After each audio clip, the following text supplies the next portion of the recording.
आमचा तर तुमच्या गरीब मराठ्याला विरोधच नव्हता, अजिबात विरोध नाही. इथल्या प्रस्थापित मराठ्यांनीच इथल्या गरीब मराठ्याला विरोध केला. आमच्या ओबीसीच्या जोर तुम्ही 25 25 40 वर्ष राजकारण करायचं, सत्ता भोगाची, आणि त्याच ओबीसीला तुम्ही 5 वर्ष पायाखाली तुडवण्याचं काम या इथल्या आमदारांनी केलं. आणि मग जर 20 वर्ष सत्तेत केले असेल तर या मतदारसंघाची अवस्था काय मित्रांनो? आजही त्या पारडगाव मोठं गाव आहे, बाजारपेठ गाव आहे, बैलाचा बाजार भरतो, पण त्याला 5 वर्षाच्या मुलाला जर विचारलं तुझ्या गावात एसटी येते का, त्याला एसटी काय हे सुद्धा माहित नाही. मग दुर्दैव आहे साहेब तुमचं आमचं.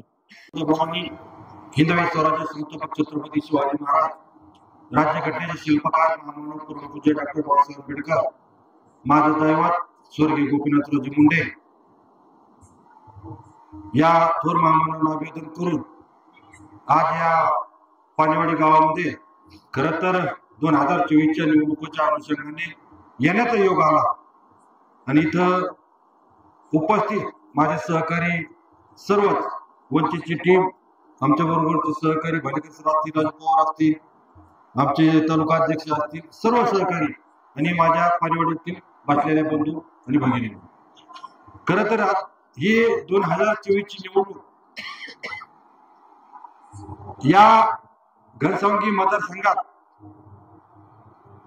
देश स्वतंत्र झाल्यानंतर जे आतापर्यंत या प्रस्थापितांनी केलं नाही ते स्वर्गीय बाळासाहेब आंबेडकरांनी करून दाखवलं. त्याचं कारण असं की इथल्या मतदारसंघात पहिल्यांदा धनगर समाजाला उमेदवारी दिली. पण माझ्यासारख्या अनेक या जालना जिल्ह्यात उदाहरण घेतलं तर आपण परतूर मंठ्यामध्ये माळी समाजाला उमेदवारी दिली, इकडे जालन्यामध्ये ख्रिश्चन समाजाला दिली, इकडे आंबडमध्ये एससी समाजाला राखीव असल्यामुळे तिकडं राखीव एससी समाजाला दिली. आमच्या जवळच गेवराईमध्ये आमच्या भगिनी प्रियंकाताई खेडकरांना उमेदवारी दिली. म्हणजे या 18 पगड जातीला घेऊन चालणारं नेतृत्व जर कोण असलं महाराष्ट्रात तर ते स्वर्गीय बाळासाहेब आंबेडकर. मित्रांनो, या निवडणुकीला सामोरं जात असताना ज्यावेळेस आम्ही मुंबईला राजगृह या निवासस्थानी स्वर्गीय बाळासाहेब आंबेडकरांना भेटायला गेलो त्यावेळेस माझ्यासोबत नवनाथ आबा वाघमारे, लक्ष्मण हाकीसर होते. मी फक्त एवढाच विचार केला की या तिघाची बोट बांधून आपल्याला या महाराष्ट्रात ओबीसीचं सरकार आणायचं. म्हणून मी ते प्रयत्न केले, त्या तिघाची बैठक केली. पण त्या बैठकीत बाळासाहेबांनी सांगितलं की बळीराम खटके तुला या घनसावंगीची उमेदवारी देतोय आणि तुला हे लढावं लागेल. मी म्हणलं बाळासाहेब, म्हणजे आबा सुद्धा म्हणले, हाकीसर सुद्धा म्हणले तुम्हाला लढावं लागतंय. पण मी म्हणलं माझ्यासारखे छोट्या कार्यकर्त्याला तुम्ही विधानसभेची उमेदवारी देता. पण मी तुमच्या साक्षीने सांगतो, मी ही निवडणूक जर हातात घेतली असेल तर इथल्या मला प्रस्थापिताला घरी पाठवण्यासाठी मी ही निवडणूक हातात घेतली. इथं शोषित वंचितांचा आवाज या विधिमंडळात गेला पाहिजे, इथल्या शोषितांचा आवाज त्या विधिमंडळात गेला पाहिजे आणि येणाऱ्या पिढ्याचं आरक्षण वाचलं पाहिजे. म्हणून मी ही निवडणूक लढवण्याचं ठरवलं. गेल्या 13 महिन्यात तुम्ही आम्ही पाहिलं असेल की या मतदारसंघात उडीपुत्री आणि आंतरवालीमध्ये काय घडलं. ज्या आंतरवाली 13 महिन्यापासून इथल्या प्रस्थापित लोकांनी, खरं तर इथल्या प्रस्थापित एका ठराविक वर्गाला, इथल्या गरीब मराठा समाजाला आरक्षण भेटू नये ही पहिल्यापासूनची यांची रणनीती ठरलेली.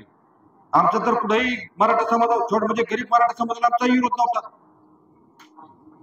पण जो काही आता नवीन नेता तयार झाला या महाराष्ट्रात तर तिने हट्ट धरला, बाळ हट्ट धरला की मला पाहिजे तर ओबीसीतूनच पाहिजे. आणि मग ज्या या सगळ्या गोष्टी पुढे आल्या त्यास मलाही वाटलं की इथला माझा ओबीसी एससी आता संकष्टात आलेला आहे आणि इथल्या आमच्या पुढच्या पिढ्या बरबाद होणार आहेत. म्हणून मी एकच विचार केला की माझ्या ज्या जातीत मी जन्मलो, ज्या मातीत जन्मलो, त्या मातीचा जातीचा स्वाभिमान असला पाहिजे. म्हणून मी सुद्धा वडगोत्रीला नवनाथ आबा वाघमारे आणि लक्ष्मण हाके सरांना फोन करून दोघांना विनंती केली की बाबा हो, तुम्हाला आता उपोषणाला बसायची अत्यंत गरज आहे. आता तुम्ही म्हणता हाके सरला कसं काय बोलवलं, कारण मला माहिती आहे पुढचं आंदोलन करता कसं आहे. आपला त्याच्यापेक्षा 10 पटीने हुशार असला पाहिजे, ज्याला कायद्याचा अभ्यास असला पाहिजे, ज्याला बोलण्याची पद्धत असली पाहिजे. म्हणून मी लक्ष्मण हाके सरांना एक विनंती केली आणि लक्ष्मण हाके सरांना विनंती केल्यानंतर हाके सरांनी सांगितलं की मी वडगोत्रीत उद्या उपोषणाला बसायला येतो. आणि ज्याच त्या वडगोत्रीत उपोषण सुरू झालं तुमच्या सगळ्याच्या ताकदीनं तिथं एवढा मोठा समाज गोळा झाला आणि त्या समाजाचं गोळा झाल्यानंतर तिचं हे असं झालं की त्या समाज गोळा झाल्याच्या नंतर सरकारवर दबाव आला आणि तिथं मराठा समाजाचं जे काही सर्टिफिकेट होतं ते तिथं कॅन्सल करण्यात आलं. म्हणजे हा एकटा बळीराम खटके किंवा शरदे बाळासाहेब आंबेडकर किंवा लक्ष्मण हाके नवनीत आबा वाघमारेचा लढा नाही, हा सगळ्या इथं बसलेल्या माझ्या दलित शोषित वंचितांचा लढा होता आणि तो तुमच्या सगळ्याच्या ताकदीवर यशस्वी झाला. त्याच्यानंतर परत दुसरं उपोषण सुरू झालं. दुसरं उपोषण सुरू झाल्यानंतर तुम्हाला सगळ्याला माहिती आहे, तुम्ही सगळेजण आपण मोबाईलवर पाहता की या मतदारसंघामध्ये दुसरं उपोषण सुरू झाल्यानंतर मला बळीराम खटकेला फक्त टार्गेट करायचं काम या काही ठराविक लोकांनी केलं गेलं. म्हणजे तुम्ही आमच्या मंडपातीचा आमच्या जे काही उपोषण करते त्याच्यावर हल्ला करायचा प्रयत्न केला आणि आम्ही त्याला रोखलं की तुम्ही आम्हाला जातीवादी मानाचं हा प्रकार या महाराष्ट्रात झाला आणि छत्रपती शिवाजी महाराजांचा झेंडा फाडला म्हणून माझ्यावर काही खोटा आरोप करण्यात आला आणि ते खोटा आरोप केल्यानंतर मला या म्हणजे महाराष्ट्रातून कमीत कमी 20,000 धमक्याचे फोन आले. आणि मग 20,000 धमक्याचे फोन आले मी अशा गिटार धमक्याला गेलो नाही, कारण मी आता फक्त एकच विचार केला ईदाला माझा समाज आजही आरक्षणापासून वंचित आहे. जर आपण आता जर गप बसलो तर येणाऱ्या पिढी आम्हाला शिव्या देतील, बाबा आमचं आरक्षण जात असताना तुम्ही काय करीत होते. म्हणून मी आता ठरवलं होतं आपला जीव गेला तरी बेहतर, पण आता माग हटायचं नाही. आणि मग ज्या दिवशी तो झेंडा फाडल्याचा माझ्यावर खोटा आरोप झाला, खोटा आरोप झाल्यानंतर मला टार्गेट केलं आणि मग टार्गेट केल्यानंतर मी ज्याच मला पोरांनी दाखवलं, फेसबुक पोस्ट आलती की बळीराम खटकेच्या घरी 200 गाड्याचा ताफा गेला, बळीराम खटके पळून गेला. मला जशी पोरांनी ती पोस्ट दाखवली तसं मी फेसबुकवर व्यक्त झालो, व्हिडिओ केला आणि व्हिडिओ माध्यमातून मी लोकांना हे सांगितलं की बळीराम खटके कालपासूनही उडी गुजरीत होता आणि आत्ताही उडी गुजरीते. 24 घंटे झाले बळीराम खटके उडी गुजरीते. ज्याला कोणाला भेटायला यायचं त्यांनी भेटायला या आणि ज्याला कोणाला भेटायला जर येत जमत नसतं पेट्रोलला खर्च करू नका, तुम्ही मला निरोप द्या, मी तुमच्या गावात येतो. मला साधा एक मेसेज सुद्धा करता आला. एवढं झाल्यानंतर ही भांडगुळा केले. लगेच एक दुसरी फेसबुक पोस्ट आली की बळीराम खटके हाणला, धुतला, मारला. मग मला ज्याच पोरांनी ती पोस्ट दाखवली आणि मी त्याच्यानंतर एक व्हिडिओ तयार केला की बाबा या महाराष्ट्रात बळीराम खटकेच्या अंगावर हात टाकणार अजून माईचा लाल जन्माला आला. म्हणजे आम्ही आमच्या न्याय हक्कासाठी बसलो, न्याय हक्कासाठी मागतोय, तर तुम्ही आम्हाला जातीवादी मानायचं.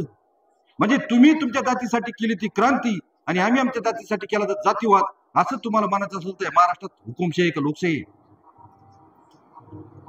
मग तुम्हाला तुमच्या मुलाभावाचं भविष्य कळत असेल तर आम्हालाही आमच्या मुलाभावाचं भविष्य कळतं.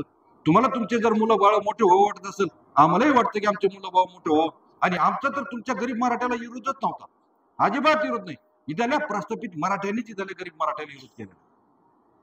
ज्यावेळेस शरदे बाळासाहेब आंबेडकर जरांगे पाटलाला भेटायला आले त्या शरदे बाळासाहेब आंबेडकरांनी सांगितलं होतं ओबीसीचं ताट वेगळं आणि तुमचं ताट वेगळं.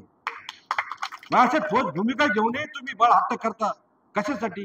आमच्या ओबीसीच्या जोर तुम्ही 25-40 वर्ष राजकारण करायचं सत्ता भोगाची आणि त्याच ओबीसीला तुम्ही 5 वर्ष पायाखाली तुडवण्याचं काम या इथल्या आमदारांनी केलं. मग तुम्ही पाहिलंय कोण दफड वाजीत गेलंय, कोण तुताऱ्या वाजीत गेलंय, कोण काय काय वाजीत गेलंय. मला त्याच्यात जायचं नाही. एकीकडे या मतदारसंघाचा विकास जर पाहिला आपण, या मतदारसंघावर 25 वर्षापासून एक माणूस राज्य करतो, त्या माणसाचं नाव आहे राजेश टोपे. मग राजेश टोपे इथं 25 वर्ष तर राज्य कर या घनसावंगी मतदारसंघावर राज्य करतो, त्यातले 20 वर्ष त्यांचे सत्तेतले. आणि मग जर 20 वर्ष सत्तेतले असेल तर या मतदारसंघाची अवस्था काय मित्रांनो?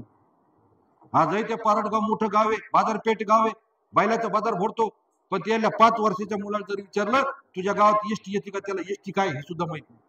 मग हे दुर्दैव आहे साहेब तुमचं आमचं. जे स्वतंत्र होऊन तुम्ही आम्ही आजही दलित जगतोय. आणि मग एकीकडे ह्या सगळ्या गोष्टी होत असताना जो काही या मतदारसंघाचा नारळ फोड्या आमदार आहे तिने फक्त निवडणुका लागायच्या अगोदर फक्त नारळ फोडा काम करतो, याला दुसरं काहीच जमत नाही. तुमच्या गावात किती नारळ फोडले असतील आतापर्यंत? मग या राजेश टोपेने जर या मतदारसंघात नारळ फोडण्याऐवजी जर नारळ लावले असते ना तर कोकण झाला असतं, कोकण या घनसावंगी मतदारसंघात. इतके नारळ फोडले या राजेश टोपेने. मित्रांनो, निवडणुकीला सामोरं जात असताना आजही भालेकर सरांनी सांगितलं की माझी प्रचाराची गाडी, भोंग्याची गाडी त्या बेलगावमध्ये अडवण्यात आली. अरे तुम्ही दल्या तेलेनी, माळ्यांनी, कोल्यांनी, साड्यांनी, धनगरांनी, वंजाऱ्यांनी निवडणुकात लढवायचे नाहीत का? मक्तेदारी आहे का या मतदारसंघावर? या महाराष्ट्रावर कोणते मक्तेदारी आहे का? आमच्यासारख्या गोरगरीब वंचित स्वचिताच्या मुलांनी कधी निवडणुकात लढत नाहीत का? आणि आम्ही जर निवडणुकीला सामोरं गेलो तर आमच्या गाड्या अडवल्या जातात. हे निषेधार्थ या महाराष्ट्रात निषेधार्थ. आम्ही सुद्धा यापुढे जसं तुझं उत्तर देऊ शकतो, पण आम्ही डॉक्टर बाबासाहेब आंबेडकरांच्या कायद्याला मानणारे लोक आहोत, संविधानाला मानणारे आम्ही लोक आहोत. तुम्ही विनाकारण आम्हाला त्रास द्यायचं काम करू नका. आमच्या हातून चूक होणार नाही, पण यापुढे जर अंगावर आला तर सिंगावर घेतल्याशिवाय सुद्धा आम्ही सोडणार.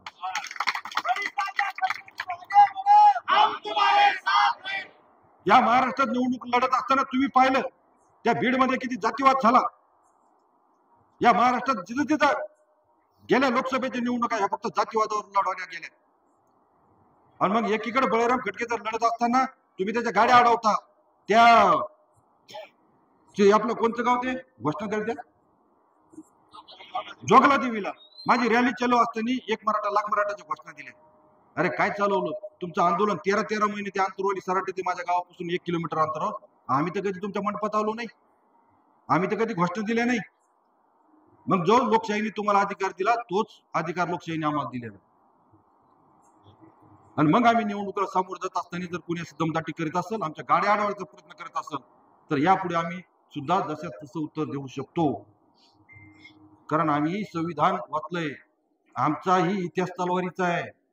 आमच्या राजानेही वाळवंटात लढाई केलेल्या आहेत. आमच्या राजानेही आटकीपार झेंडे रावलेले आहेत. त्याच्यामुळं अशा चुक्या धमक्या बिमक्या मारू नका. आणि आपण लोकशाहीमध्ये जर एखाद्या निवडणुकीला सामोरं जात असू तर त्या निवडणुकीपुरतच मार्गी ठेवलं पाहिजे. विनाकारण जातीवादाचा रंग देऊन त्या निवडणुकीला सामोरं गेलं नाही पाहिजे. म्हणून बाबा हो, तुम्हाला माझी विनंती आहे की या लोकांना बीडमध्ये वंजारी समाजाची मतं चालतात, पण त्यांना पंकजा मुंडे चलत नाही. या परभणी लोकसभेमध्ये त्यांना धनगराची मतं चालतात, पण यांना महादेव जानकर चलत नाही. औरंगाबाद मध्ये मुस्लिम समाजाची मतं चालतात, पण यांना इम्तियाज जलील चलत नाही. त्या अकोल्यामध्ये शिर्दे बाळासाहेब आंबेडकर दलितांची मतं चालतात, पण त्यांना शिर्दे बाळासाहेब आंबेडकर चलत नाही. ध्यानात ठेवा. खूप म्हणजे विचार करण्यासारखी गोष्ट आहे. गेले 25 वर्ष तुमच्या आमच्या मतावर यांनी राज्य केलंय. इथल्या आमदारांनी 12 लाख लोकांचं दायित्व स्वीकारलेलं आहे. आणि तुम्ही जर 2023ला जर आमच्या विरोधात डफडवाजी जात असाल तर हे आमच्यासाठी निंदनीय सुद्धा आहे. म्हणून बाबांनो लक्षात ठेवा. काही जण म्हणते टोपे साहेबपेक्षा हिकमत उडान चांगला आणि हिकमत उडानपेक्षा घाडगे चांगला. ती गाई एकाच माळीची म्हणी आहेत. राजेश टोपेंनी डफडवाजीला असेल तर 9 तारखेला हिकमत उडान सुद्धा एकनाथ शिंदेकडे ज्या प्रवेश होता त्या हिकमत उडान सुद्धा मनोज जरांगे पाटलाचे आशीर्वाद घ्यायला गेले. आणि काल तुम्ही सगळ्यांनी परत व्हिडिओ बघितला असेल. राहिले होते फक्त गाडगे, ते काल दर्शन घेऊन आले. म्हणजे तुम्हाला आम्हाला इथल्या सूचित वंचिताला, इथल्या दलिताला, इथल्या धनगराला, इथल्या माळ्याला, इथल्या कोळ्याला तुम्हाला फक्त घरी धरलेलं आहे. घरी की हे लोक कुठे जात नाही, की हे आमच्या कारखान्यावर. अरे बाबा उसाला भेऊ नका. यांचे कारखाने आहेत ना. आता पलीकडला कारखाना 10,000 टनी काहीतरी झाला. अलीकडला सागर 6,000 टनी झाला. घाडगे पाटलाचा 6,000 टन झाला. त्या हिकमत उडानचा 5,000 टन झाला. जर तुमचा आमचा ऊस नेला नाहीत का लाकडं, म्हणजे कारखान्यात काय लाकडं घालतील का? त्यामुळे ऊसाच्या राजकारणात सुद्धा तुम्ही भेऊ नका. आणि तुमच्या माहितीसाठी सांगतो, गौतम बुद्धाच्या समोर सांगतो, तुमच्या आशीर्वादाने बळीराम खटके जर या मतदारसंघाचा आमदार झाला ना तर पुढल्या दिवाळीला इथल्या शोषित वंचितांसाठी म्हणजे सहकारी साखर कारखाना काढी पहिला नारळ फोडी. जर माझ्या इथल्या ओबीसीला आणि इथल्या एससीला फक्त ऊसामुळे जर टार्गेट होत असेल ना तर बळीराम खटके पुढल्या दिवाळीला तुमच्यासाठी नक्कीच या कारखान्यात नारळ फोडल्याशिवाय राहणार. मग या सगळ्या गोष्टी होत असताना बाबा तुम्हाला माझी हात जोडून विनंती आहे, आता परिवर्तनाची लाट आहे. तुम्ही आम्ही जर या 2024ला आता परिवर्तन जर नाही करू शकलो तर परत पुढचे तुमच्या आमच्या 3 पिढ्या, आता 3 पिढ्यात आपल्या बर्बाद झाल्यात, पण पुढच्या येणाऱ्या पिढ्या सुद्धा बर्बाद झाल्याशिवाय राहणार. आणि तुम्ही आता तुमच्या साक्षीने सांगतो 2024ला जर परिवर्तन झालं तर पुढल्या 50 वर्ष परत यांना आपण घनसावंगी मतदारसंघात सीट देऊ शकत नाही.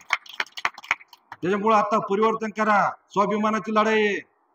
आता स्वाभिमानाने जीवन जगायचं असेल पुढल्या पिढीला आणि आपल्याला, तर येणाऱ्या 20 तारखेला गॅस सिलेंडर समोरील बटन दाबा.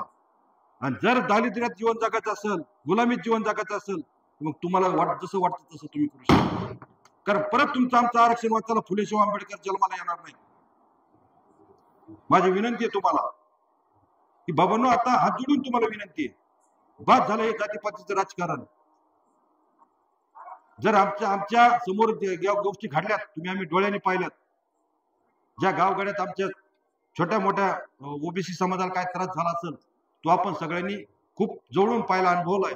आता इथं काही झालं असेल हा भाग सोडा, पण ज्या गावगाड्यात आपले 10, 12, 5, 7 घर आहेत तिथं काय त्रास झाला असेल त्याची गिनता सुद्धा आपण करू शकत नाही. माजलगावमध्ये माझ्या वारीक समाजाचे घर जाळून टाकले. म्हणजे काय काय दोष काय त्यांचा? जातीसाठी बोलला म्हणून दोष आहे? अहो, तुम्ही आमच्या 72 वर्षाच्या आमच्या योद्ध्याला एकेरी भाषा वापरता. ज्या माणसाने आपल्या अख्खी हयात, छगनराव भुजबळ साहेबांनी अख्खी हयात या ओबीसीसाठी घातली, त्या माणसाला तुम्ही एकेरी भाषा वापरता? मग हे शिवाजी महाराजांचं स्वराज्य आहे का?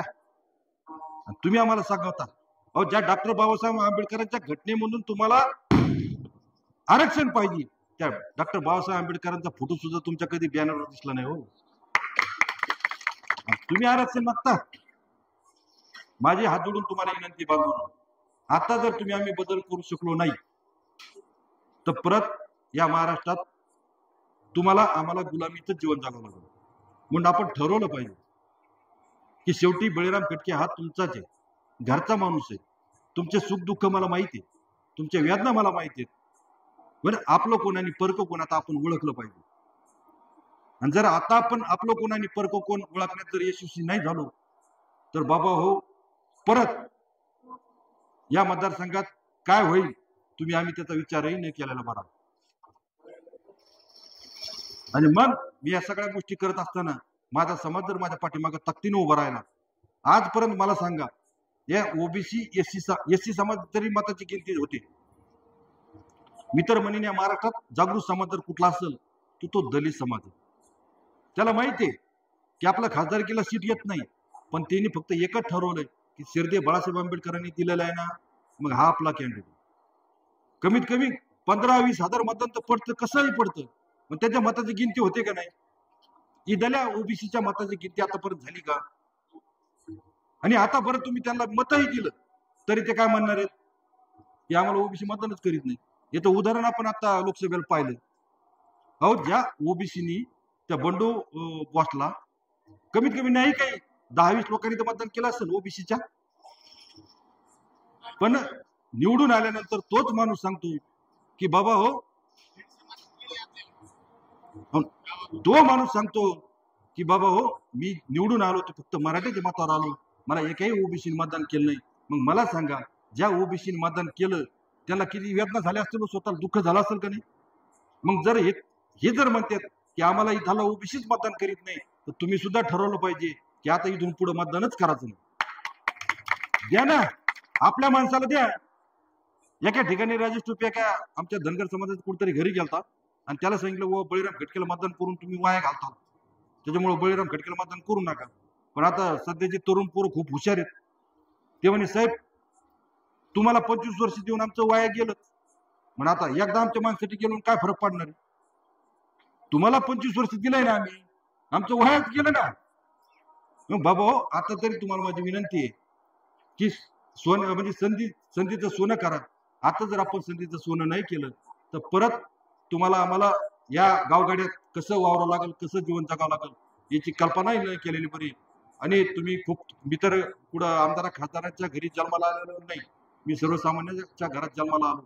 आणि तुम्ही एवढ्या मोठा माझं गावात येऊन रॅली काढून, आज कुठलीही माझ्याकडे एक कारखाना नाही किंवा शिक्षण संस्था नाही, कुठल्याही माझ्याकडे यंत्रणा नाही, पण तुम्ही गावगाड्यातल्या लोकांनी खरं तर सगळ्यांनी मिळून इथल्या ओबीसीनी मला डोक्यावर घेतलं. आणि तो मी तुमच्या हे जे डोक्यावर घेतलेलं प्रेम आहे माझ्या आयुष्यात कधीही विसरू शकणार नाही. तुमचे खूप उपकार. भलं निवडणुकीमध्ये सामोरं जात असताना हारजीत हा भागवेग सोडा, पण तुमचे अनंत उपकार यापुढं कधीही विसरणार नाही. आणि जसं आमच्या पोलीस साहेबांनी सांगितलं की आता अफवा सुटतील, मॅनेज झाला, अमकं झालं तमकं झालं, पण तुम्हाला गौतम बुद्धाच्या समोर सांगतो मॅनेज होणारी अवलाद ही बळीराम खटकेची नाही. शेवटच्या श्वासापर्यंत लढत, जीव गेला तरी बेहतर, पण मागे हटणार नाही, हेच शब्द तुम्हाला देतो. थांबतो. जय हिंद, जय भीम, जय मल्हार, जय भगवान.